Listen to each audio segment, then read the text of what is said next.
Earlier this week, NYSE-listed Herbalife announced that soccer legend Cristiano Ronaldo invested $7.5 million into its protocol technology. But that's not the only reason its shares popped by more than 18% yesterday. Joining me now to share more is John DeSimone. He's the CFO of Herbalife. John, welcome to NYSE Live. Oh, thank you, Ashley. Thanks for having me. John, can you share more about Cristiano Ronaldo's investment in protocol? Sure. Cristiano, he was ahead of his time in measuring what's going on in his body before a workout, during a workout, and even after a workout, and then taking that data and creating a supplementation regimen that can help him perform better. And it's worked really well for him. He's an elite athlete at 40 years old. And protocol is our technology that's designed to take those elements to the consumer.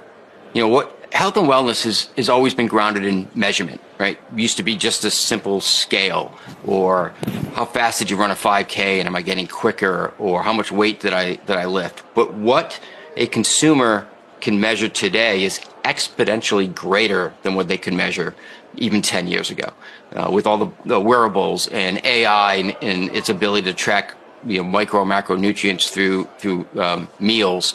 And what protocol is attempting to do is take all that input from a consumer and then help a consumer create a supplement regimen. And I actually think we're on the forefront of the next wave of innovation in health and wellness, because it's not just going to take all that immense data and create a supplementation regimen.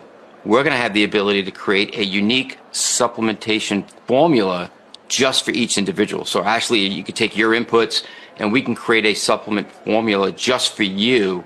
And we can do that through another acquisition that we purchased last year called Link Bioscience. So I think the vision of what Cristiano Ronaldo has done his whole career is really connected to the vision of what we expect protocol to be and what we expect it to take to the consumer. So it was really a shared vision that made the partnership work.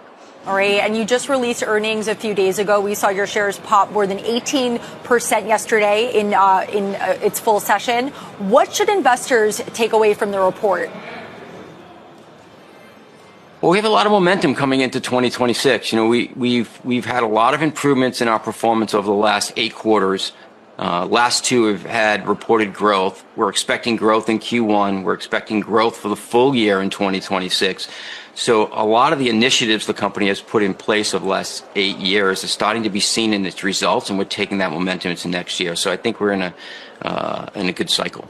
Right. You put out growth guidance for 2026 of 1 to 6% of net sales. What does that mean for the company? Well, like I said, we got a lot of momentum. I think a lot of our initiatives are working. We had 6.5% growth in the fourth quarter. 6.3% growth in the fourth quarter.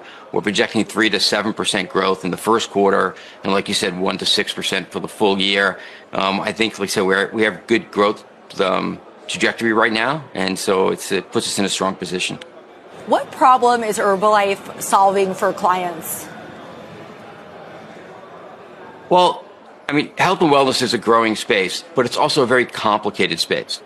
What do you take? What do I measure? How do I know what's right for me? What we're bringing to the marketplace are solutions that can be designed specifically for you and on your needs. So we're trying to take this complex category and make it simple for a consumer.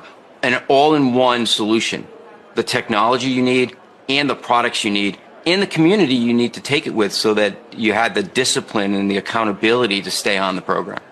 And John, how have Herbalife's offerings been impacted by the rise of GLP-1s?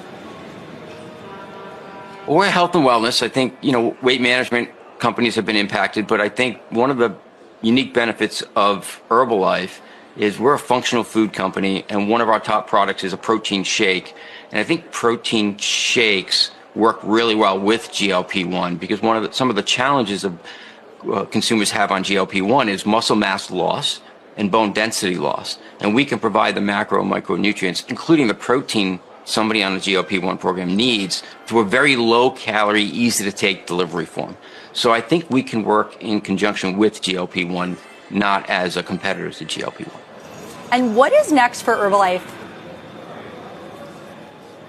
Well, in the summer, we actually launch in the U.S. that personalized supplementation program where consumers can use their inputs, including biomarkers from blood work, and create a personalized supplementation just for them, so they can get an individual packet with all the supplements they need for a day in powder form that they can put in a shake or put in a drink and take. So we'll have that uniquely designed formulation capability available to the public come the summer. All right. Thank you, John DeSimone, CFO of Herbalife, for joining us on NYSE Live. Thanks, Ashley.